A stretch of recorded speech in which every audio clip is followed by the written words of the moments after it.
So my name is Ed, and my little business is called eWellness Online, or eWellness Pilates, actually. I changed the name. I am based in Gdańsk now in Poland, but my business has only been running for about 7 months, 7 or 8 months now. Before this, in the UK, I was an osteopath, so I was a manual therapist. And then me and my husband moved to Gdańsk for loads of different reasons, which we won't go into within the part of the conversation. But I came here hoping that I would still be able to have my little clinic and work in a manual therapy kind of way. However, with the language issues, for me, it was quite a problem to actually be able to do an effective case history with my potential patients here. So as you do, you end up then having to find some kind of job to be able to pay the bills, etc., etc. And I ended up taking a corporate job, which was interesting. Let's say, having not been in the corporate world for many, many years, it was quite a shock to go back into that kind of way of thinking and that restriction in your mobility and just being sat behind a desk all day. Yes. And then, of course, we had the joys of Corona, which was in many ways, as bad as it has been, it's also kind of the catalyst that started my journey back into wellness and Pilates, ironically. Because when the pandemic started here, we went to very, very very strict lockdowns, at least. Everything was working from home. The stress levels were through the roof. There was such uncertainty in the beginning, and everyone was so afraid. And I was really going through a rough patch mental health wise. It was really not a good place to be. Just not feeling anchored? Just feeling completely isolated, not having many Polish friends. Obviously, I don't speak Polish very well, so the only friends I had were the few that I made at the office. And then not being able to get back and see my friends and family like in the UK, for example. So it was really incredibly isolating. And I was going in a very bad mental downward spiral. So I spoke to my husband and decided that I had enough with this corporate job. It was clearly not doing me any favors, and I decided to resign the job. Yes. And then I sat and I thought, what am I going to do? I can't do manual therapy. Well, I can't even do massage therapy here because obviously there was the quarantining and staying at home and there was no contact. Right. And then I thought, what can I actually do?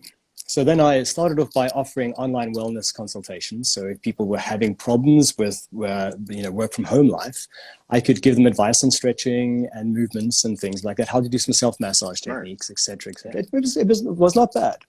Yeah. And then when I was really in like my darkest, lowest moments, I decided I was going to go back to doing Pilates. So I trained to be a Pilates instructor when I was doing my final year of qualifying to be an osteopath.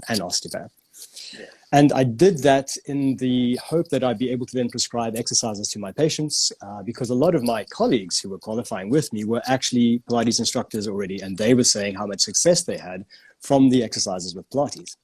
And I thought that would be a perfect kind of marriage, osteopathy, Pilates. And when I'm finished treating with my patients, I give them some exercises and it gives them more autonomy and more ability to look after themselves, which was great. And it really did work, but I never actually did like Pilates classes, as it were. I would just give like specific exercises to target specific issues that we'd identified through our treatments. So it's basically just some more tools for your toolbox as opposed to being a Pilates teacher when you grow up, sort of thing. Exactly. Yeah. I mean, it was always kind of there. It was in the toolbox, but I wasn't fully utilizing it. Yes. So we're in the big lockdown. Energies are low, mental capacity is low, everything's going crazy. There's all this anxiety, all this worry, all this stress. And I said to myself, right, from today, I'm going to do, I say we, talking to myself, I'm going to do... Me, myself, and I. Myself, and I. Exactly. Yes. So I said to myself, we are going to do Pilates every day for 100 days. And I did. And it was, in the beginning, it was really a struggle. Really took a lot of, because I think I was in such a low place mentally, it took a lot of energy. But in that, it gave me so much joy and it really made me feel so much better. Yeah. Then 100 days came and I said, okay, we'll go to 200 days. And it's just continued and continued. Yes. And then I started adding it into my online wellness consultations, and it's actually now become my main bread and butter kind of business. Right. So it has been a very interesting journey for me. It's been a very humbling journey. It's been a very exciting journey as well. And there's been so much that I've learned from it, and so much that I've gotten from it. And I often say to my husband and to friends, like, Pilates saved my life. And in a way, it really actually did. And it's not being dramatic. Like, if I don't think if I had done it, if I don't think I'd had that, first of all, the mental discipline to do it, and then the physical discipline to do it day on day for 100 days to start, I don't think I don't think I would have been where I am now. Let's say, I would have been in a much worse place. So yeah, it's been a very interesting journey and a very good journey. I'm very lucky to come out of it on this side, looking back, going, wow, things could have ended up very differently. Don't you feel that sense of pride in a good way, good pride sense, not like that punk guy pride? Yeah, that's not right. Like that good pride where you can look in the rearview mirror and say, I was in a really deep, dark place. Yeah, absolutely. And just talk about it in past tense.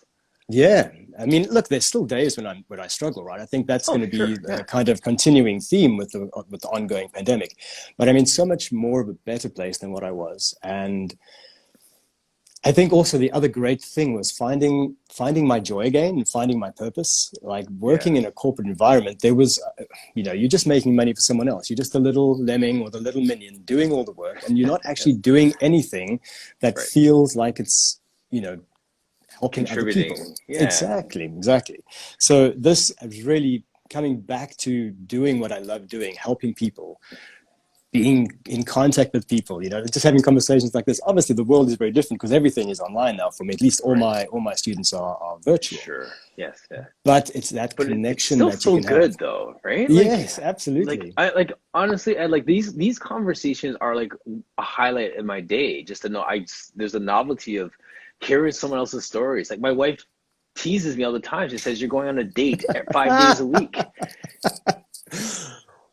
But I mean, but it's a date, but it is that the connection again, right? And it's just so good to be able to chat to you, a like-minded professional who has also had the same kind of struggles as everyone has had during the pandemic, and still be able to feel like we're actually doing something and we're giving back.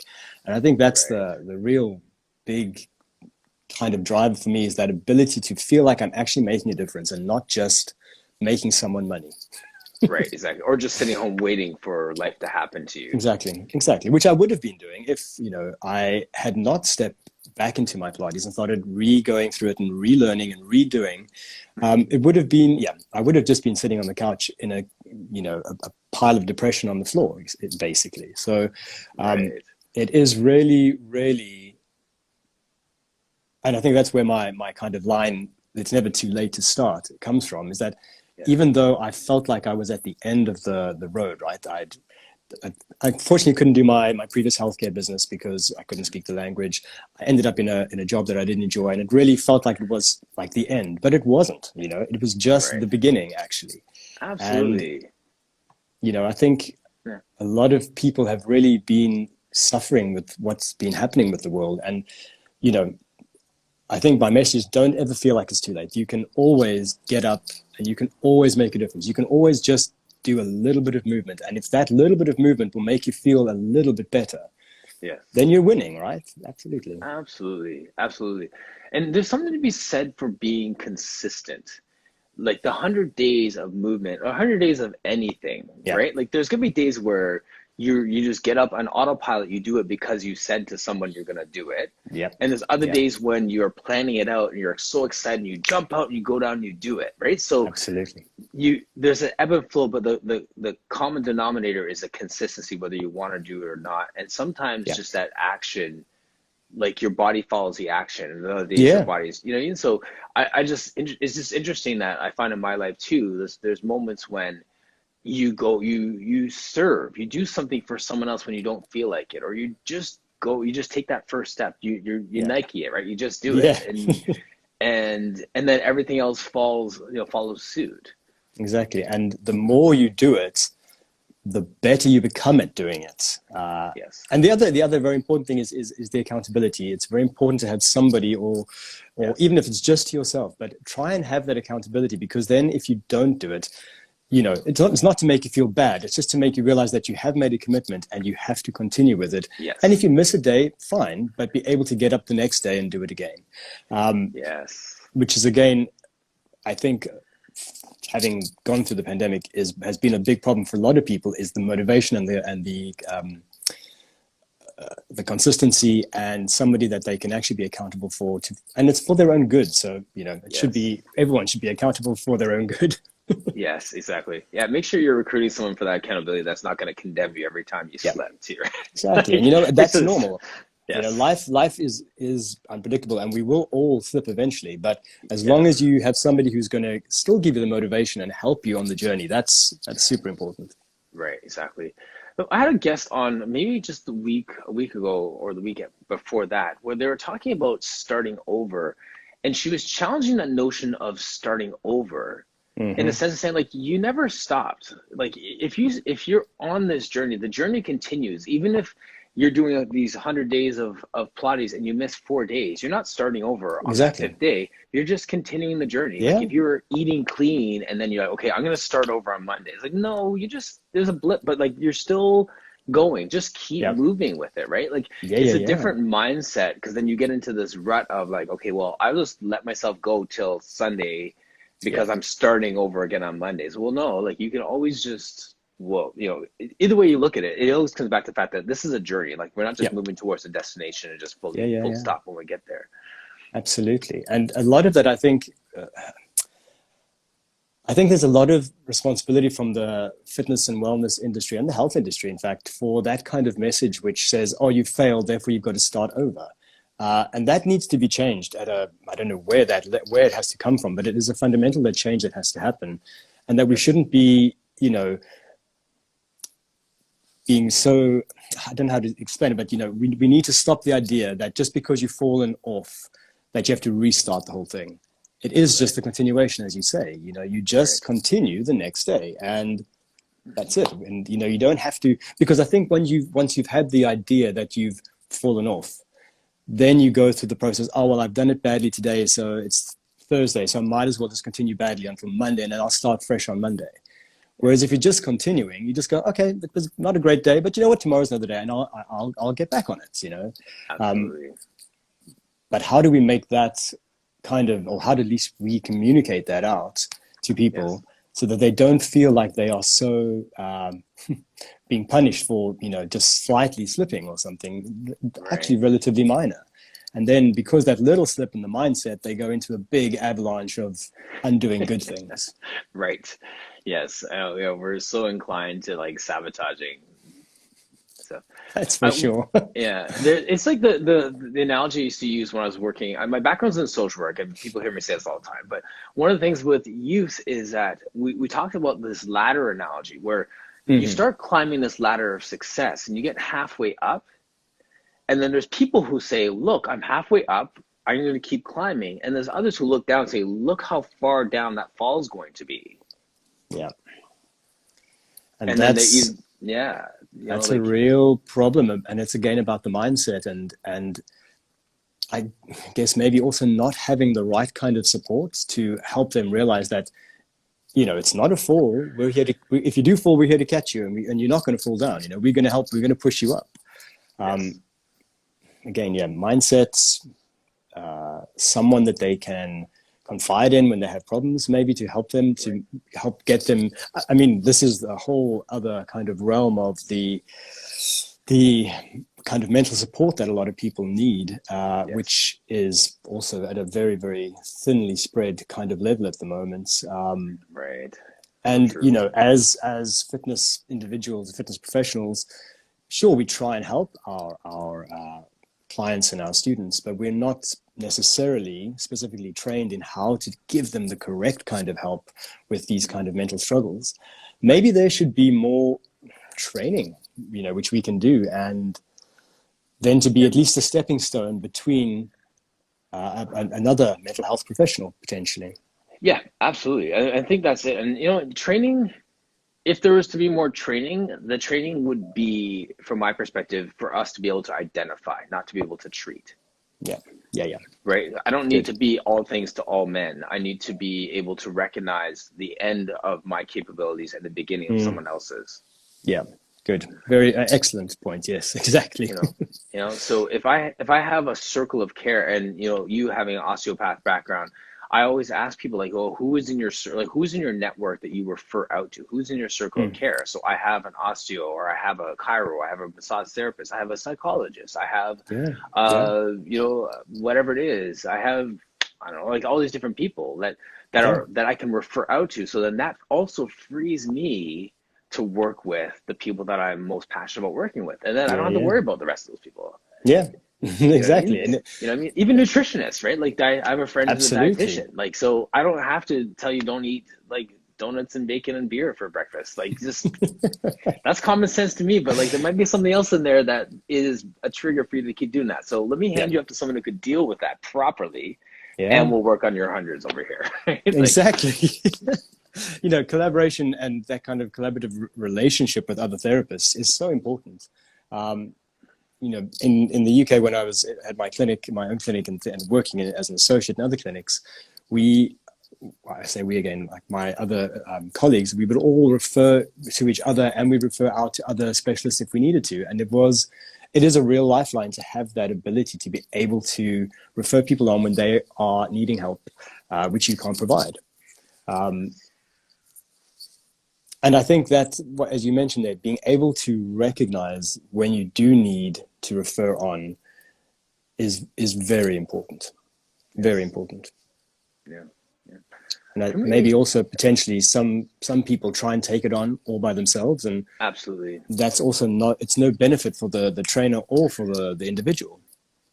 No, and I've done that in the past too. I've been guilty of that, and it comes from, and I'm sure for most people it's the same. It comes from a place of just passionately wanting to help people. Like, you really hope that you can, like you really believe that you can make it. But like, sometimes it is better to bring that other person in to help, to come alongside, right? But no, I've done that in the past. I know that there's times I've tried to be, just expend, do more than I'm capable of, and then they meet someone else, and then like within like 2 sessions with that person, they figure something out that's taken me months to try and sort out, right? So exactly. And sometimes when we're so focused on what we're trying to fix, we actually don't see the problems or the other things which could be contributing to those problems.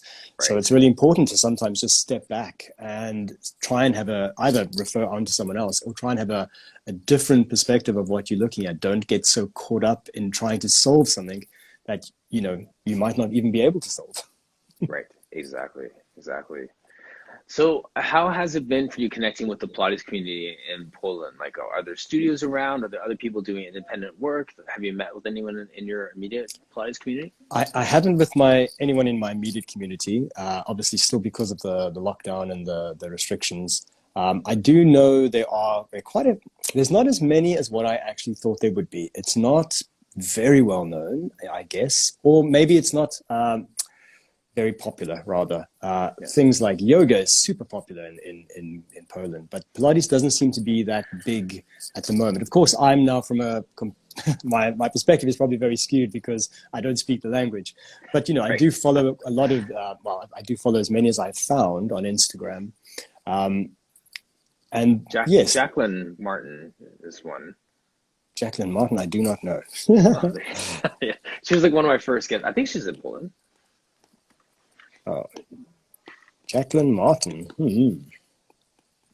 I will look her up. Lineage. Lineage Pilates.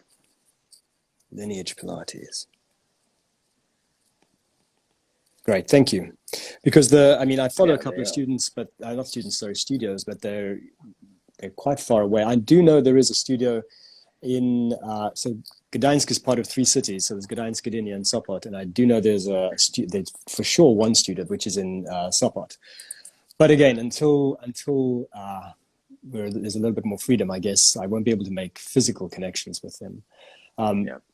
but yeah, it's, as I say, I'm also still very, very new to it and very new to the whole creating the Instagram persona and getting the whole market. I mean, marketing, I'm not even anywhere near that yet, but it has been a real kind of journey and experience of how to actually try and get your message and get your brand out there. Yes. For you, I don't know how you have felt, changes happening through the pandemic, because I started obviously in the pandemic, so I had no kind of previous knowledge of what it was like before. It's interesting, because in a sense, I did start during the pandemic with some things. Like I've been a personal trainer since 2002, and I've worked for the city, for my city in fitness, and then also have my business and all that stuff. But just last year, I opened the studio you see behind me, which is a boutique studio in high octane training, which has like their osteos and chiros. So even Nice. though the city's closed down for the most part because of essential services like the chiro and the physiotherapy, I've been able to be in here, servicing some Nice. high need clients, but then also doing some online work. Yeah. And then also with the core conversations, just networking. And that's a piece where that was very organic. And even like my wife coming up with a name for it and stuff. It wasn't like I made, a vision board and this is the plan and these are the people. It just happened because I Yeah. saw Yeah. how so many people had online classes that are doing these free workouts. So I started to bring people on just to simply say, what time is your class at? What are you Nice. teaching Yeah. in your class? Who is your ideal client? What's the type of person that you would be best suited for you? And is basically use that to be able to Nice. highlight people, because I knew that for myself in the personal training world, Yeah. people would sign up with you because they want to get a six-pack abs or, all these different things. But then they stay with you because they like you. They actually Yeah. like you. And you have a dog, they have a dog. I like Yeah. vintage cars, Yeah. you like vintage cars. Or, I have 4 kids, you have 4 kids, and we can cry about that together. So you have these points of connection that go beyond what your certificate on the wall says. Yeah. Yeah, Right? absolutely. And it's Yeah. that kind of therapeutic relationship that you develop, that it's not just about what you're doing. There are other things outside, which are those kind of key points that people can relate to. And it's that relating to you and the trust that develops from that, Absolutely. that really, keeps people with you. It does. It really does. Yeah. And that's, I'm very selective with what I put on social media, but I also, I'm intentional about, like, I won't just do, workout posts. I'll do, like I said, I love cars, right? So I have a vintage car. So I have pictures of my cars, because there's going to be car people out there that might be our connecting point, and that might bring Yeah. guys in or girls in who like cars, right? Like, Yeah. I don't Yeah. have a dog, but I see people do it with their puppies all over the place, right? Like, Yeah. Yeah. so whatever it is, those become connecting points. So it's Yeah. it's not to boast about all the stuff that I have. It's just like, maybe that's gonna be the thing that makes a connection with this Yeah. person Yeah. Yeah. beyond the Absolutely. movement, right? So you choose Absolutely. what parts of your life you want to put out there, and it's all on purpose. It's all with intention. Yeah. Yeah. And I think I've learned, well, that's what, for me at least, part of the learning, the process has been, what is my intention? What do I want people to know about me? How far do I want them to know about my private life? Although, Yes, it's very interesting that, like, things that I post, which are about my private life, me and my husband, me and my dog, or our dog, yes, those are the ones that most people are engaged with, rather than just, yes, like movement posts or exercise posts. So exactly, that's been a very interesting journey and discovery. But that's also kind of, as you were saying, that's what people can relate to, I guess. So that's what you then start getting a absolutely. bit more traction and a bit more connection. Yeah. Absolutely. Yeah, exactly. Like your post, like me and my boys, like the one where you had like that, Yeah. that was a great little post. And then people are like, oh, oh, oh, like you can look at those Yeah. things and like, this is probably a really good guy. Like, like, right? It's like, I want to find out what this Yeah. plot. Because I think at the end of the day, anyone can make, even if, let's say you are a terrible Pilates instructor, like you can make your post look really, really good. Yes, absolutely. And it is that whole fake world, right? And you It's a don't whole want this fake fake world. world. Yeah. Right, exactly. But when you put your neck on the line and you show some of like who you are as a person, then people start to get invested in the person. Then then you can start to build that relationship. They Yeah, realize, okay, we start to absolutely. connect it. So I don't know. So like, Absolutely. it's the same with me, right? So that's why I like to ask the question, who is your ideal client? And the reason why, like, for me with my posts, I made the pivot in my post to not putting, me doing boot camp stuff and me doing bench press and stuff. Like I do all that, but you'll see all my posts are, about Pilates, about men doing Pilates. If I put a woman doing Pilates, I mention that I train women as well. I still kind of shifted. So you're thinking, anytime you think about men and Pilates, you think about Martin. So every post kind of points some way back to that. Right. So absolutely. That's the thing. So, so in your case, I was just going to ask this. So, give us some more thoughts. But like, who is your ideal? I would train this person for free the rest of my life because I love these type of people person. Interestingly, at the moment, it is my majority of my client base now are my absolute dream students, let's say. Sure. Because it's like middle age, so it's people who are the kind of the same age as me, and people who have been struggling to get themselves moving again. And that's kind of goes back to when I said to you earlier about never too late to start. Yes. Most of my students are middle 40s, early 50s, quite busy, either have kids who are keeping them busy and work, or just a very hectic job. So they've really struggled to actually make the time for themselves and prioritize themselves into being able to move better. So the kind of my program that I offer is 3 sessions a week, but 3 short sessions. So we do, for example, Monday, Tuesday, Wednesday, or some other of my students do Monday, Wednesday, and Friday. And we have like relatively quick, but relatively, it's obviously targeted to them and their abilities, but it's quite intense. To try and get them to just move a little bit better. Particularly, one of my students, she takes it in her lunch break 3 times a week. And it's great, it's really good. And, she's got a number of underlying conditions and autoimmune issues as well. And she was really having problems with the legs, big flare-ups, lots of swelling and things. And since she's been doing her little bits of workout, she has improved so much. And it's so wonderful to see and so rewarding to see that just doing a little bit of movement has made such a big change in her life. So that's my kind of my goal kind of target market, I guess. But I'm happy to teach anybody. My oldest student's 84 and she is inspirational.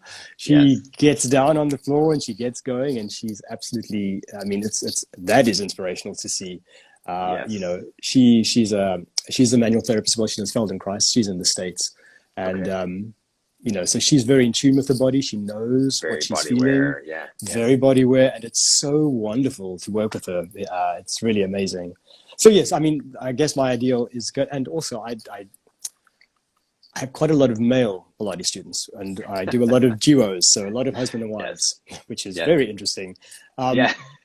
But seeing the progress that some of these guys have made, again, it's so humbling. Addicting. It's so addicting. It really is. They like guys who could barely bend forward are now able to touch their toes, and it's incredible that something that is so simple. Well, it's not simple. Obviously, Pilates it's very involved, but being able to do it in a good and simple way can make and have such profound impact on people's lives. It's incredible. It is. I have this physio referral, this a husband and wife, and they come for 5 o'clock and then 5:30. And the guy comes in, and I'm sure he's going to see this at some point. So I'm and I would say it to his face anyway. He came in like, I'm going to, this is for my wife and I'm just going to check this out. And he is, and now he's there like consistent, even if she doesn't show up, he's still there and he's moving so well. And just yesterday, as we were working, he said, this guy he's talking with came in for physio and he needs to find someone who could just give him some stretching exercises. And he's like, well, I've been trying this Pilates thing and it's been really good for me. And the guy wasn't hearing it.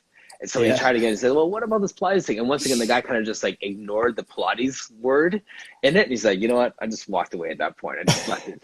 But like, it's just so fun to see that the guy who just came to check it out is now referring other guys to Pilates. It's amazing, right? But it's also very interesting is that there is still there seems to be such a stigma attached to Pilates and men doing Pilates. And it's really, hard to kind of break that, as this guy clearly demonstrated. And I think it's so great when like we are able to offer that and actually show that, you know, men can do Pilates and men do Pilates, and it's amazing what it does for your body. Absolutely. I think, you know, and actually, I kind of want to challenge that for a second, because I mean, we've said it in two different contexts, but it's the same thing when we talk about how do we help with mental health, or now how do we get men to Pilates. I think that we need to manage our expectations in this way. And now you have a sphere of influence. You have people that are signed up to work with you. You move to a new area, and people, you know, all those different things. I have people that I connect with, and then like I see with this guy now, he's telling his friends. I think that the greatest sphere of influence that we have is to work with the people that are in front of us, and just do that really well, and then allow them to tell the story. Yeah. And it is that word of mouth, isn't it? And it's that word of mouth. So I think sometimes we sit here and we sit on our hands saying, how do we change the whole wide world? And we do nothing, instead of just doing what we can really well with the people that are in our sphere, and just trust that they're going to tell someone, that's going to tell someone, that's going to tell someone. And I think we just need that paradigm shift more than this grand, you know, like I'm not going to have 200,000 people listening to me on this podcast. There's 9 people in the room, but they might tell someone who tells someone else who tells someone else. So we have this passionate conversation. I think we just need to turn inward a little bit more and just pour more into those in our space, as opposed to waiting until we have 10,000 followers on our Instagram to think that then we could start to make a difference. Yeah, I love that. And, you know, I really do love that. And I really love the fact that it is about what people get out of what we give them. And it's them that are going to refer out, and it's only going to happen if we are doing a good job, right? So we should really just invest everything. Well, I think we all do generally, but it's about that realization that we are investing our time, our effort, our energy into somebody, and that is going to be like a ripple on a pond, right? You drop the little pebble in, and it's just going to go out, and it's just going to get more and more and more people. Yes. I mean, to be really fair, like most of my students are actually starting to become referrals out, which is really great. And again, I'm still quite new to it all, but it's lovely. It's wonderful to have that. But I think in the beginning we were saying a lot, also knowing. Oh no, I don't know what I was going to say. Forget about what I was going to say. I've forgotten. That's good. Yeah, but because I was saying, like, when I circled it back to the mental health thing, like we feel like, you know, everyone in the world is so depressed. Everyone in the world, it's like, well, we can be light. We can be that sunshine for that person that we work with today, right? And then they go into their workplace and they're just like, they feel better because their posture is better. Like that's and they're breathing better and they're feeling better. Yeah. Yes, exactly. Yeah. Like, I love what you're saying about those two people. Like, you're one person who on their lunch break, does a short workout during their lunch hour. Yeah. That for me is so inspiring, because people use that as an excuse all the time. I'm so busy. I work all day. Yeah. And you know, she is busy. She's very busy. She's got 2 young kids and she's in a very high pressure job. So yes, she does work all day, and many nights she works well into 10, 12 at night. But she still is taking that half an hour for herself. And I think for her, it was that realization. I said to her once, you are you, and you've got to look after you. No one else is going to look after you. And if you don't look after you, how can you look after your kids? So it's such an important. People think that they're being selfish by looking after themselves a lot. And, it's really not. You've got to look after yourself. And I think that was my own kind of experience when I was coming back into it. And I was doing my 100 days, and I was taking that time to kind of heal myself and look after myself. And it was so important to me. And we need to accept that we need to look after ourselves, and it's not being selfish. It's actually being generous, because when we look after ourselves, then we're able to look after others. But if we are constantly putting ourselves second, that can never be good. No, it's true. It's true. Sounds like you're in a good spot. Like your plan B has been a really good plan A. Yes, absolutely. And I keep saying it to my husband, like, I never would have thought that I would be doing online Pilates classes. That was like, it was never plan A, it was never plan B, it was never plan Z. You know, it was just like Right. Pilates was a tool in my toolbox that I would give exercises to patients. And now it's just incredible. It is 180 completely different. And it's actually so good for me right now. Like I'm really actually very happy. I was so unhappy in that corporate job, and it was so incredible. I think that's also part of the big learning that I've done through my journey is how destructive corporate world can actually be, and how much it actually takes out of you as a person. And Yes. you know, again, people get so deflated by having to have the job and having to do this work. Yeah. So for them, they don't have much joy left at the time when they get home. And even if they only do half an hour Pilates 3 times a week, at least it gives them some joy. That's the one good thing I get from all of my students. When we finish a class, they say, you know what? I feel really good. And you always feel good after doing Pilates because you get the blood pumping, you're oxygenating the blood, you're working the diaphragm. It's just, everything feels better when you're moving better. Yes, absolutely. I apologize. I have so many comments here that are flying through in a conversation. I didn't want to interrupt the flow of it, but Monica Felix in Mexico is or was here, and she was saying every moment of your life can be the beginning of great things. Was a Joseph Ply's quote that she put in when we're talking about those beginnings and those new beginnings. There was a comment that came after that.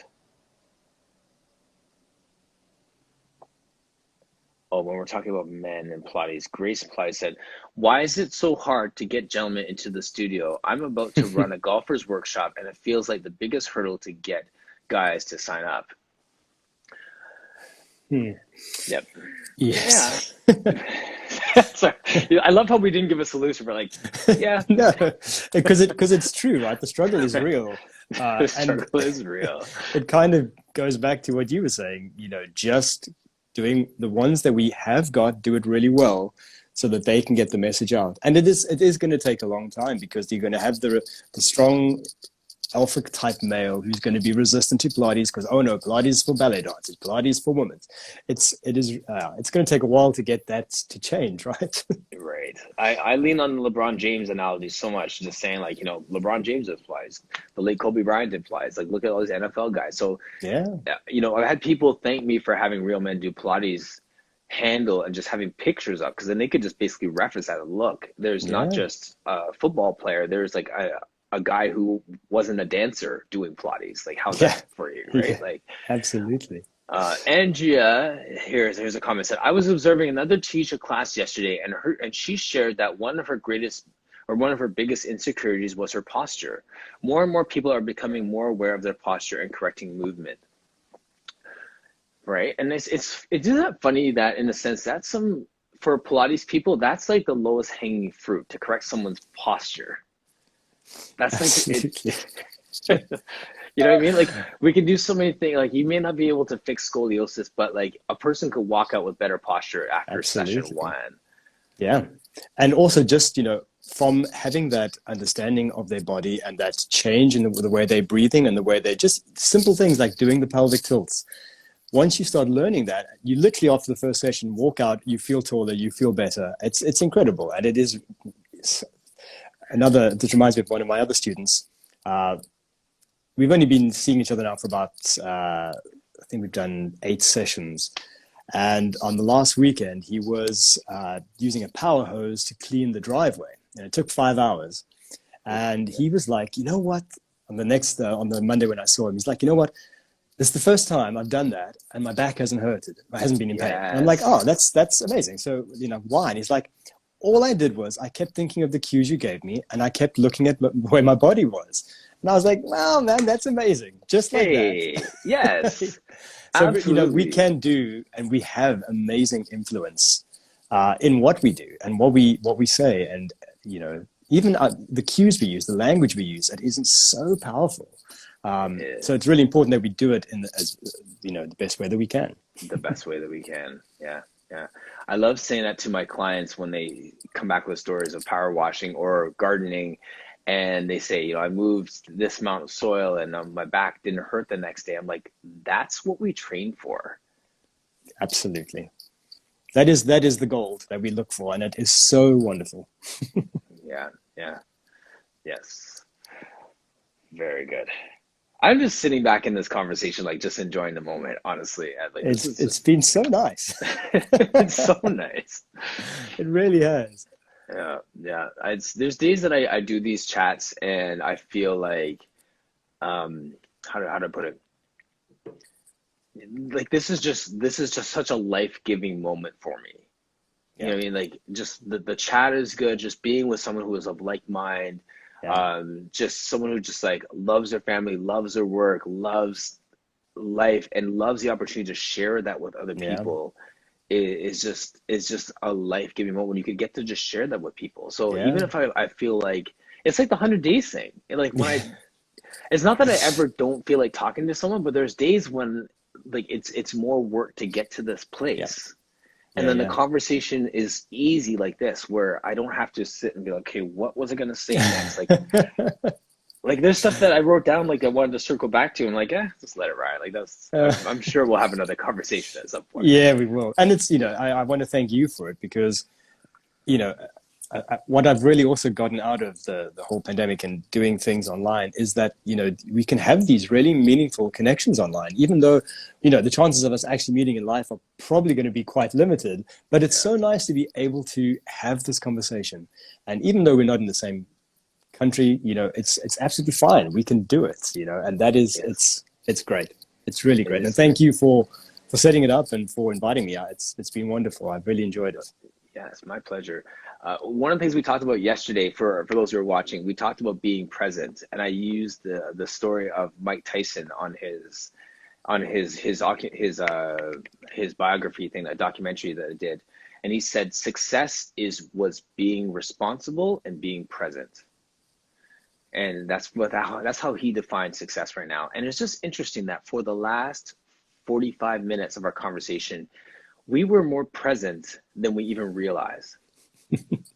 Because we were really, we were really there, weren't we? We were in really that moment. Yeah. Yes. Like, remember right at the beginning, I cracked a joke about thinking you were in Washington, D.C. and then realizing that you were in Poland. And then you said that we might never meet. I'm like, that's true. Like, that's like... like that's how present I was. I didn't even think about the fact that like the probability of us crossing paths in real life, unless I make a trip there, you make a trip here. Exactly, which might happen. It might happen, but I didn't think about that. That's a future thought. We are so in the present. Like that's so funny. Like So there you go. There we just practice being present for all of you. Take notes. Exactly. Really good. We're so good at this. It's funny. Well, that's such a quick hour. It's 55 here, and I really appreciate your time. Really, no, thank you. As I say, it's been so nice, and I really, it's so lovely to have a chat with someone who is really in the same kind of place, and it's been really, really fun, and I look forward to doing another one with you. Likewise, yes. And so please follow. If any of you in the chat know anybody that's in the Polish Pilates community, for him to please let me know. Yeah, please let him know. Yes. Do you have any workshops or anything coming up? I don't at the moment, no. So at the moment, I'm just doing my one-on-ones or one-on-twos. So I've got nothing. I mean, maybe in the future. Again, once we know a little bit more about what's happening, it's still quite unsettled here, pandemic-wise. But I mean, I've got these, we're right by the beach here, and I've got this, I really want to do like a little workshop on the beach because it would be so amazing. But soon when I do know, let me know. I'll let you know for sure. Absolutely. I'll totally amplify that for you. So thank you. It'll be good great stuff. Yes. Thank you once again for your time today. Thank you. Super fun. Such a rich convo. All right. Thank you so much. Thank you to everyone who joined us as well. Thanks for all of your rich comments. Really love you cheering Ed Ante. Thanks so much. Everybody. All right. Take care. Ciao. Bye.